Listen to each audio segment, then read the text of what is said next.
Hi YouTube, 187 Country Boy here, and today I'm going to be looking over some weapons you can use for self-defense in your daily life. Some of these, of course, are, would be illegal to own, and I do not recommend carrying around these weapons. I mostly have mine just for collections. Some of these I do carry around, but I live kind of in a secluded place, so I do not recommend you actually using these on people or carrying them around. So. The first one we have is called the Persuader. I actually don't know what it's actually called, but I do know it's using keychains. You can put in your purse, back of your pocket, and it gives you a slight upper hand in the fight. What you do is just basically it's for punching holes in people. These come in a variety of shapes and sizes and points and stuff. So a second thing, very common, would be just a pocket knife. Somebody comes at you with and you have one of these, you could fend them off and have a slight upper hand. This is something that you'd probably get in trouble for, but I just got this more for a collector's item, but brass knuckles. These things are going to really mess somebody up. I'm pretty sure this will give you a good edge in a fight. So, if you're feeling nerdy like a ninja, we've got throwing stars, and I'm pretty sure this is gonna hurt. You get hit with one of these and you're out of the game. I don't think I'd be wanting to get hit with one of these bad boys. Um, Next, you've got throwing knives. I would only recommend throwing them if you know how to throw them, because if you throw your throwing knives and they don't hit the person or you miss, well, you're out of a weapon. So. I don't really know what this is called. It just looks like a chain with two fist packs on the end. But pretty sure you could find some reason to hurt somebody with it, kind of just a chain. One of my personal favorites, one that I carry around quite often, is a collapsible steel baton. This is a really good edge in a fight. It's gonna surprise and hurt somebody. They're not gonna be expecting this. You appear unarmed. You know. So, for all you martial artists out there and all you Bruce Lee fans and nerds, I'd always go with nunchucks.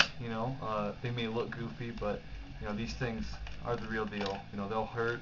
They're intimidating, and somebody's gonna back off into a fight, unless of course they've got one of these, then you're screwed basically. So now, if you want to feel like a badass and a big giant nerd, which I am, you've got your bat rings, and it may be funny, but these things are sharp, and I'm pretty sure they're gonna hurt. I mean, these things will do some damage, and you're gonna scare somebody off with these. Probably because they're gonna think you're kind of weird. So, a good hunting knife, I mean, really sharp, I always use mine.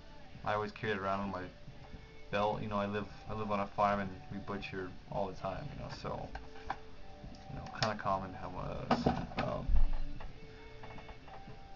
More martial art fans, out there, Tonfa. These things are really cool. If you've got one in each hand, you can really do some damage in a fight with one of these. So these are pretty good. If you're feeling more of the horror type, more of a Jason, I'd always go with a machete.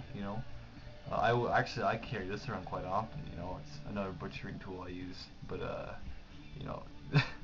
you're gonna do some damage with a machete. Of course, I don't really see you carrying around a machete normally, that might be kind of scary and weird. I wouldn't recommend it.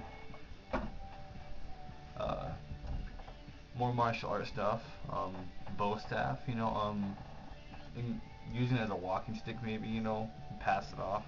Mine's about 6 feet tall, so you'll be able to defend yourself quite well, and if you know how to use one of these, and you're basically untouchable, unless of course somebody's got a gun, So, and if you're more of a gun fan, you don't really want to get in a lot of trouble, I mean, sawed-off BB gun.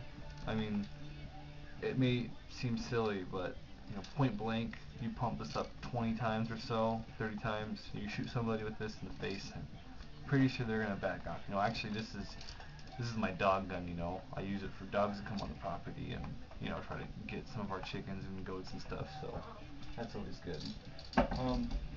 I wouldn't recommend using this unless you were really good with it, but even then I just can't see anybody effectively using a slingshot, you know. Um, Personally, I'm horrible with one of these, so I would never use a slingshot, ever. I'd rather use my bare hands, so, just kind of a goofy nerd thing, you know, if you want to go medieval on somebody's ass, you know, you've got a sword, and I'm pretty sure you're gonna get in trouble for carrying a sword, but at the same time, you just feel way cool if you use a sword in a self-defense situation. So, and actually, another perfect weapon if you're a working man, you know, a screwdriver. You know, you've got a blunt end to hit with, and you've got just, I mean, once again, you can almost compare it to one of these. That's gonna do some damage and fend somebody off. So that's about it. That's about all I got right here. So hope you enjoyed the video. Please rate and comment down below. And thank you. Stay safe. Stay dangerous.